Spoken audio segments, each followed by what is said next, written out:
കോഴിക്കോട് പേരാമ്പ്രയിൽ കാറിന് തീപിടിച്ച സംഭവത്തിൽ മരണം രണ്ടായി. സോനയ്ക്ക് പിന്നാലെ ഭർത്താവ് രജിൻ ലാലും മരിച്ചു. സോന പെട്രോൾ വാങ്ങി തീയിട്ടതെന്ന നിഗമനത്തിൽ ഉറച്ച് പോലീസ്.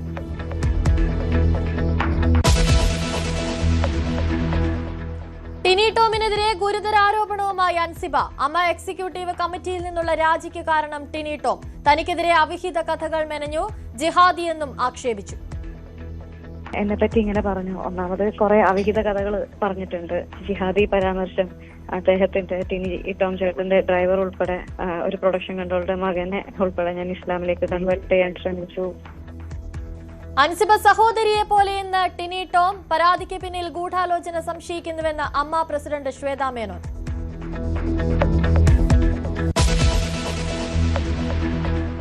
കോക്രോച്ച് ജനതാ പാർട്ടിക്ക് പിന്തുണയുമായി പിണറായി വിജയൻ. യുവജന കൂട്ടായ്മയുടെ എക്സ് അക്കൗണ്ട് പൂട്ടിച്ച കേന്ദ്ര സർക്കാരിന് വിമർശനം. നടപടി ജനാധിപത്യ പ്രതിഷേധങ്ങളോടുള്ള അസഹിഷ്ണുതയെന്ന പ്രതിപക്ഷ നേതാവ്. ബിജെപി ഭയക്കുന്നത് എന്തിനെന്നും ചോദ്യം.